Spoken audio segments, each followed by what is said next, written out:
نحمده ونصلي على رسوله الكريم اما بعد اعوذ باللہ من الشیطان الرجیم بسم اللہ الرحمن الرحیم السلام علیکم ورحمۃ اللہ وبرکاتہ۔ سامعین محترم، شعبان المعظم بابرکت بافضیلت مہینہ اور خصوصاً شب برات والی جو رات ہے، شب برات انتہائی مبارک رات ہے، فضیلت والی رات ہے،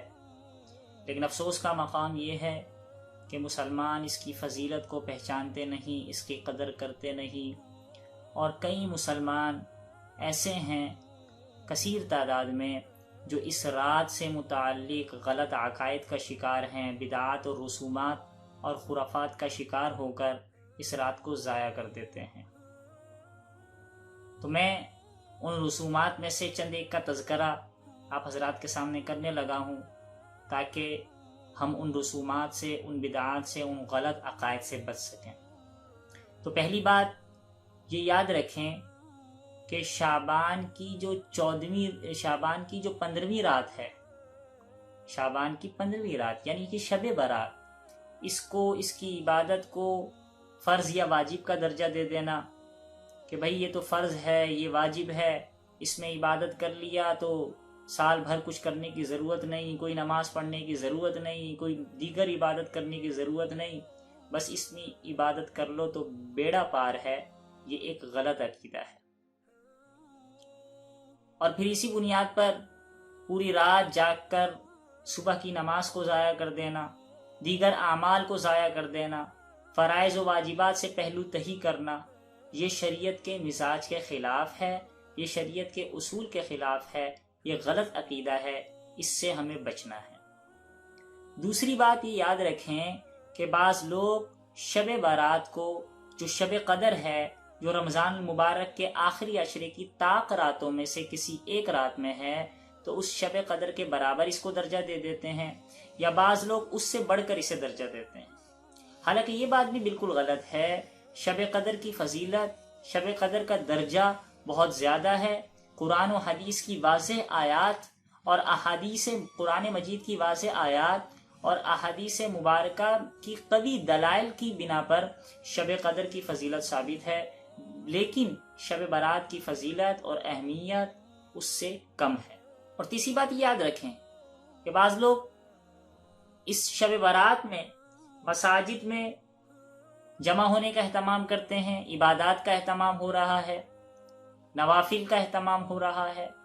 اور مساجد میں ایک اجتماع کی کیفیت پیدا ہو جاتی ہے۔ آج کل تو ویسے بھی پابندی ہے، لیکن شریعت کا یہ مزاج نہیں ہے۔ حضور علیہ الصلوۃ والسلام سے نفل عبادت مسجد میں ثابت ہی نہیں ہے کہ آپ علیہ الصلوۃ والسلام نے کوئی نفل عبادت مسجد میں فرمائی ہو، ایسا ثابت نہیں ہے۔ شریعت کا مزاج تو یہ ہے کہ نفل عبادت انسان تنہائی میں ادا کرے، گھر میں نماز کا اہتمام کرے۔ لہٰذا ہمیں اس چیز سے بھی بچنا چاہیے، چاہے ابھی کے حالات ہوں، بعد کے حالات ہوں، اس چیز سے پرہیز کرنا چاہیے۔ چوتھی چیز ہم یہ دیکھیں کہ بعض لوگ شب برات میں خاص طریقے سے خاص عبادت کا اہتمام کرتے ہیں کہ بھئی اتنی رکعت نفل ادا کرو، فلاں فلاں رکعت میں فلاں فلاں آیت مبارکہ، فلاں فلاں سورت کی تلاوت کی جائے تو اس کی یہ فضیلت ہے، وہ فضیلت ہے۔ تو یہ بھی شریعت کے مزاج کے خلاف ہے۔ حدیث مبارکہ میں علماء امت، اسلاف، تابعین، تبع تابعین، کسی کا بھی یہ طریقہ نقل نہیں کیا گیا۔ اور بعض جگہ تو باقاعدہ نوافل کے جماعت ہو رہی ہوتی ہے، جو کہ بالکل شریعت نے جس سے منع کیا ہے، لہٰذا یہ بدعت ہے، اس سے بچنا چاہیے۔ اچھا، پانچویں چیز یہ یاد رکھیں کہ بعض لوگ شب برات کی رات یا دن میں حلوہ وغیرہ بنانے کو، پکانے کو، کھلانے کو بڑی فضیلت کی چیز سمجھتے ہیں، اور بعض جگہ تو یہ دلیل دی جاتی ہے کہ حضور علیہ الصلوۃ والسلام کا دندان مبارک شہید ہوا تو آپ کو حلوہ پیش کیا گیا، لہذا ہم یہاں پر حلوہ پیش کر رہے ہیں، اور یہ دلیل دی گئی۔ اب انتہائی عجیب قسم کی دلیل ہے۔ بھائی شریعت کھانا کھانے، کھانا پکانے کا نام نہیں ہے، شریعت عبادات کا نام ہے، شریعت اعمال کا نام ہے، شریعت پوری زندگی کے اندر ہے۔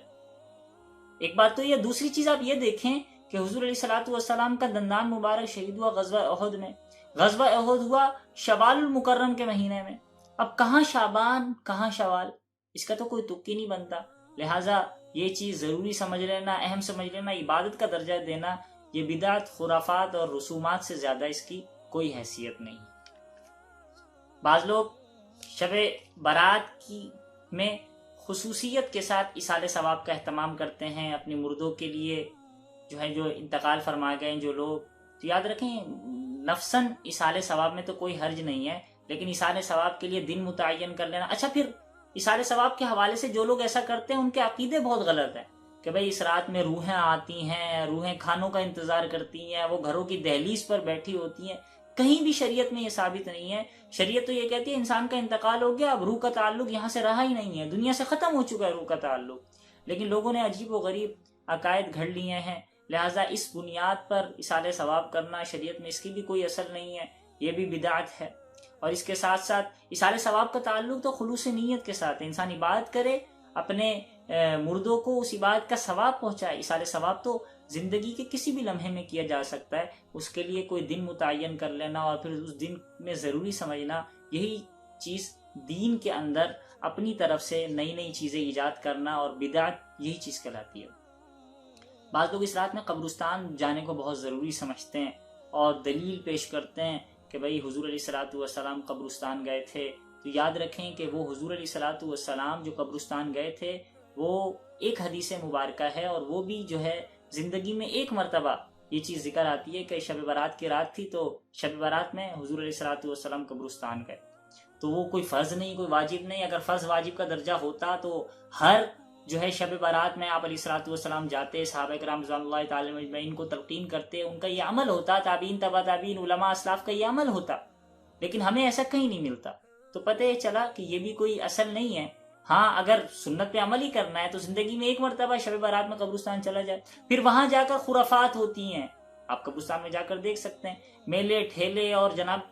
کیا کچھ ہو رہا ہے، تو اس کی دین میں کوئی اصل نہیں ہے، شریعت کا یہ کوئی طریقہ نہیں ہے۔ پھر ایک خرافات یہ بھی ہے کہ اس رات میں آتش بازی کی جاتی ہے۔ اب کہاں دین کے اندر یہ طریقہ آ گیا؟ وہ رات جو مغفرت کی رات ہے، اللہ تعالیٰ نے آسمان سے مغفرت کے فیصلے فرمانے ہیں، ہم نے یہاں سے آتشیں چھوڑ دی، ہم نے یہاں سے آسمان کی طرف آگ پھینک رہے ہیں، گویا اس چیز کا اظہار کر رہے ہیں یا اللہ ہمیں مغفرت کی کوئی ضرورت نہیں۔ ارے مسلمانوں، یہ وقت ایسا ہے کہ ہمیں مغفرت کی ضرورت ہے، ہمیں توبہ کی ضرورت ہے، ہمیں استغفار کی ضرورت ہے۔ یہ شیطان کی چالیں ہیں، شیطان، اللہ تعالیٰ نے ہمیں اہم دن دیے، اہم راتیں دی کہ بندہ ہو سکتا ہے اب مجھ سے توبہ کر لے، اب استغفار مانگ لے، اب بخشش کا طلبگار ہو جائے، لیکن شیطان نے ہمیں پٹی پڑھائی کہ بھئی فلاں فلاں چیز کر لو لہذا تمہاری عبادت ہو جائے گی۔ ہم ان خرافات میں مگن ہو گئے، ان بدعات میں مگن ہو گئے، ان رسومات میں مگن ہو گئے، ہم نے اصل سنتوں کو چھوڑ دیا، اصل عبادت کو چھوڑ دیا۔ لہذا ہمیں یہ چاہیے کہ خرافات کو ترک کرتے ہوئے، بدعات اور رسومات کو ترک کرتے ہوئے، بچتے ہوئے، گناہوں سے محفوظ رہتے ہوئے ہم اس رات میں ہلکی پھلکی جتنی ہو سکتی ہے عبادت کا اہتمام کریں۔ اللہ تعالی ہمیں بدعات سے محفوظ فرمائے اور تمام راتوں کے اندر، تمام دنوں کے اندر، خصوصاً شب برات کے اندر ہمیں اپنی عبادت کرنے کی توفیق مرحمت فرمائے۔ والسلام علیکم ورحمۃ اللہ وبرکاتہ۔